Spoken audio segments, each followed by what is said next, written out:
En cuanto el sol se hubo ocultado, los alemanes reforzaron la escolta. En un camión trajeron unos 20 soldados más con fusil ametrallador. Nos arrearon a paso ligero. Los heridos graves no podían seguir a los demás y los mataban a tiros en la misma carretera. 2 intentaron huir sin tener en cuenta que en una noche de luna, en campo raso, se le ve a uno divinamente, y claro, los mataron también. A medianoche llegamos a un pueblo medio quemado. Nos encerraron en una iglesia con la cúpula destrozada para pernoctar allí. En el suelo de losas no había ni un puñado de paja y todos íbamos sin capote, a cuerpo gentil, de modo que no teníamos nada con qué hacer un lecho. Algunos ni siquiera llevaban guerrera, solo la camisa de lienzo. En su mayoría eran oficiales de poca graduación. Se habían quitado las guerreras y chaquetas de uniforme para que no se les distinguiera de los soldados rasos. Los habían hecho prisioneros cuando estaban casi desnudos en su faena, y así continuaban. Por la noche cayó una lluvia tan torrencial que todos nos calamos hasta los huesos. La cúpula se le había llevado algún proyectil pesado o alguna bomba de avión, y toda la techumbre estaba hecha una criba a causa de la metralla. No había un sitio seco ni siquiera en el altar. Así pasamos la noche entera, como ovejas en un redil oscuro. Mediada la noche, noto que alguien me toca el brazo y me pregunta: «Camarada, ¿no estás herido?» «¿Y a ti qué te importa, hermano?», le contesto. Y él me dice: «Soy médico militar, tal vez pueda prestarte alguna ayuda». Yo me quejé de que el hombro izquierdo me crujía, se me había hinchado y me dolía terriblemente. Él dijo con firmeza: «Quítate la guerrera y la camisa». Me quité todo aquello y él empezó a palparme el hombro, aferrándose a él con sus dedos finos, de un modo que me hizo ver las estrellas. Rechinaron mis dientes y le dije: «Tú debes ser veterinario y no médico de personas. ¿Por qué tú me aprietas así en el sitio dolorido? ¿Es que no tienes entrañas?» Pero él seguía palpando y me contestaba maligno: «Tu obligación es callar. Vaya un charlatán que me ha salido. Aguanta, que ahora te dolerá aún más». Y cuando me tiró el brazo, vi unas chispas rojas que saltaban de mis ojos. Me repuse un poco y le pregunté: «¿Qué estás haciendo, fascista desgraciado? Tengo el brazo hecho un cisco y tú me das esos tirones». Oigo que se ríe por lo bajo y me dice: «Creí que me ibas a golpear con la derecha, pero resulta que eres un muchacho pacífico. No tienes el brazo roto sino dislocado. Ya te he puesto el hueso en su sitio. Bueno, ¿qué tal ahora? ¿Sientes alivio?». Y en realidad notaba que el dolor iba desapareciendo. Le di las gracias, de corazón, y él siguió adelante en la oscuridad, preguntando bajito: «¿Hay algún herido?». Ya ves lo que es un verdadero doctor. Hasta en el cautiverio y en las tinieblas cumple su gran misión. Intranquila fue la noche aquella. No se permitía salir a hacer aguas. Así nos lo había advertido el jefe de la escolta cuando nos metían por parejas en la iglesia. Y como por castigo, a uno de los nuestros, un beato, le entraron muchas ganas de hacer una necesidad. Estuvo aguantando y aguantando hasta que empezó a lloriquear. «No puedo», decía, «profanar un lugar sagrado. Yo soy creyente, yo soy cristiano. ¿Qué hago, hermanos míos?».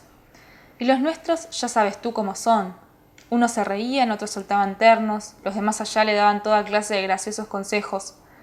Nos alegró a todos el beato, pero aquel barullo acabó de muy mala manera. El del apretón empezó a porrear la puerta y a pedir que le dejasen salir. Bueno, y contestaron a su petición. Un fascista disparó una larga ráfaga a través de la puerta, a todo lo ancho, y mató al beato aquel y a 3 hombres más.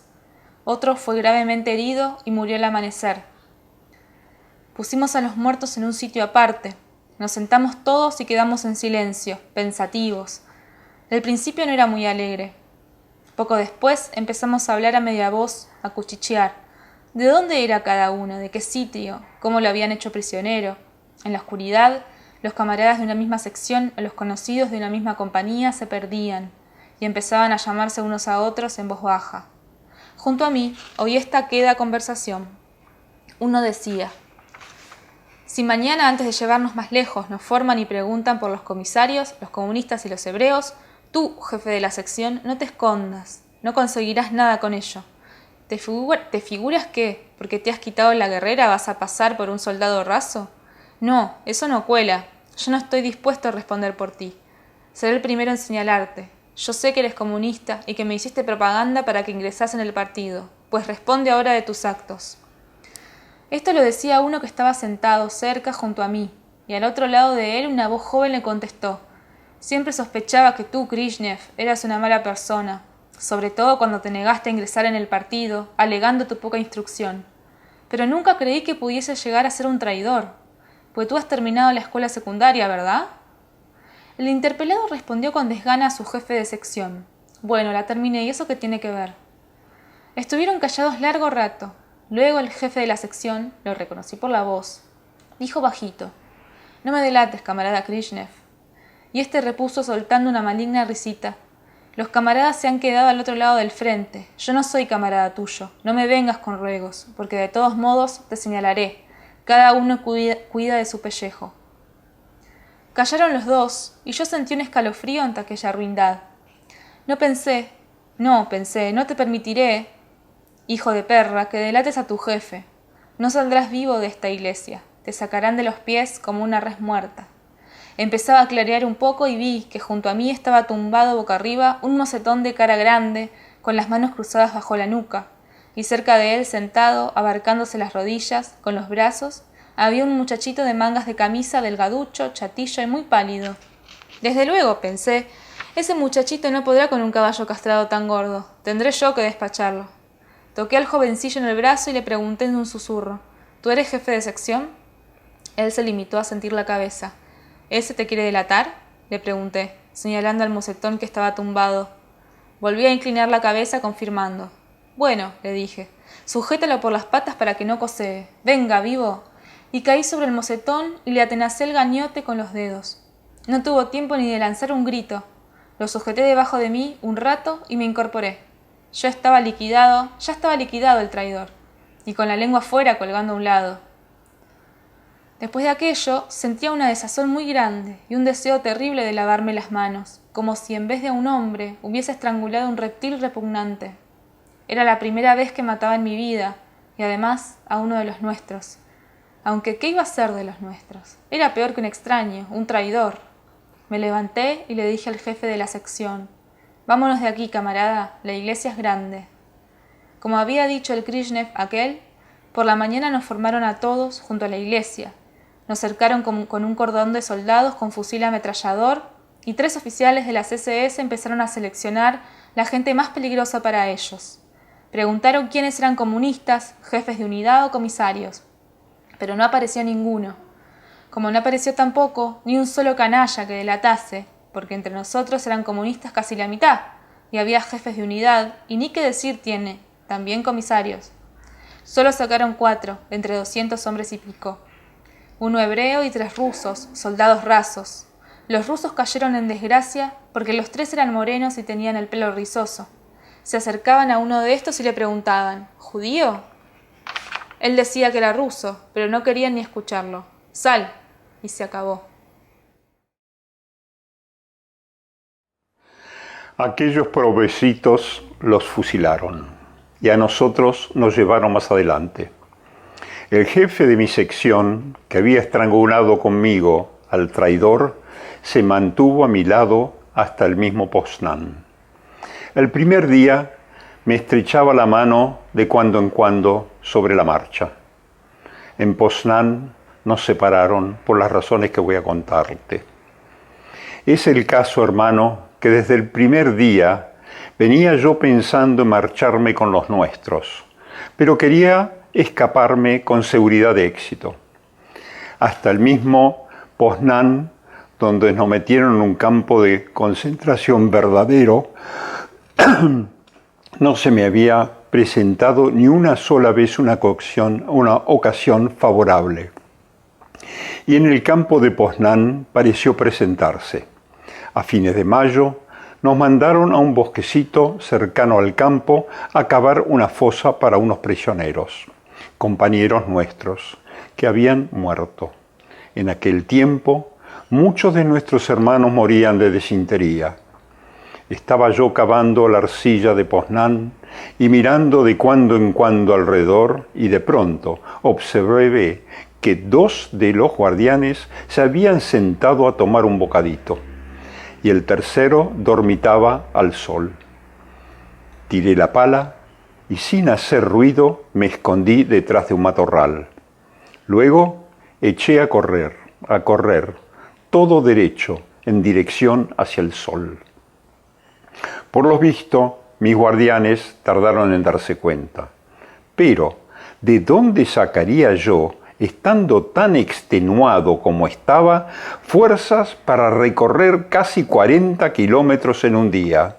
Yo mismo no lo sé. Sin embargo, de mis ilusiones no resultó nada. Al cuarto día, cuando ya estaba lejos de maldito campo, me atraparon. Unos perros policías me siguieron la pista y me encontraron en un campo de avena sin cosechar. Al atardecer, me había dado miedo de seguir caminando a campo abierto, y como hasta el bosque quedaban no menos de 3 kilómetros, me tumbé entre la avena para descansar durante el día. Estrujé unos granos con las palmas de las manos, comí un poco y me llené los bolsillos de reservas. De pronto, oigo unos ladridos y el traqueteo de una moto. Se me desgarró el corazón, porque los perros ladraban cada vez más cerca. Me tendí, pegándome al suelo, y me tapé la cara con las manos para que no me la mordieran. Bueno, llegaron, corriendo, y me arrancaron en un instante todos los harapos del cuerpo, dejándome como me parió mi madre. Estuvieron rodándome por la avena todo el tiempo que se les dio la gana. Por último, un perro me puso las patas delanteras en el pecho y enfiló el hocico hacia mi garganta, pero por un momento no me tocó. Llegaron unos alemanes en 2 motocicletas. Primero me golpearon cuanto se les dio la gana. Luego azuzaron contra mí los perros. La piel y la carne saltaban de mi cuerpo a pedazos. Desnudo, bañado en sangre, me llevaron al campo de prisioneros. Me pasé un mes metido en el calabozo por el intento de fuga, pero a pesar de todo salí de ese trance con vida. Con vida. Doloroso es, hermano, recordar y más aún referir lo que hubo que pasar uno en el cautiverio.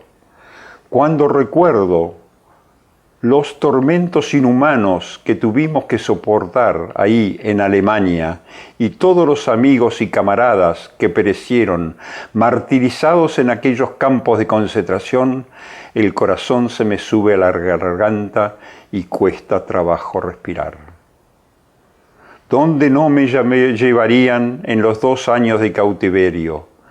Recorrí media Alemania. En este tiempo estuve en Sajonia, trabajando en una fábrica de silicatos, en la región del Ruhr, picando carbón en una mina, en Baviera, echando joroba en trabajos de excavación, y en Turingia también. ¿Por qué lugares de la tierra alemana no caminaría yo? Ni el diablo lo sabe.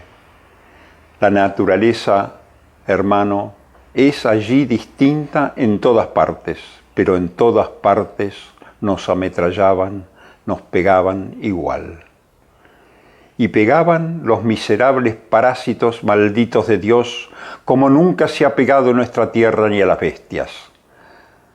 Nos dan puñetazos, patadas, golpeaban con porras de goma, con hierros y fierros de toda clase que encontraban a mano, sin hablar ya de culatazos de los fusiles y pegarnos con cualquier palo que encontraban. Te golpeaban porque eras ruso, porque aún vivías en el mundo, porque trabajabas para ellos, para los muy canallas. Te pegaban porque no mirabas, porque sí mirabas, porque andabas, porque te volteabas como a ellos no les gustaba. Pegaban simplemente para matarte, alguna vez, para que te atragantases con tu última bocanada de sangre y reventaras de las palizas. Por lo visto, no había para nosotros en Alemania bastantes hornos crematorios. Y nos daban de comer lo mismo en todas partes. 150 gramos de algo parecido a pan, mitad aserrín, y una sopa clara de nabos. Agua hervida de vez en cuando, en otros lugares no. En fin, ¿qué te voy a decir? Imagínate, antes de la guerra pesaba yo 86 kilos y para el otoño no me quedaban más que 50. Estaba en los puros huesos e incluso los huesos ya no tenían fuerza para arrastrarlos. Y venga trabajo, y no rechistes. Además, un trabajo que un caballo de carga no hubiera podido hacer.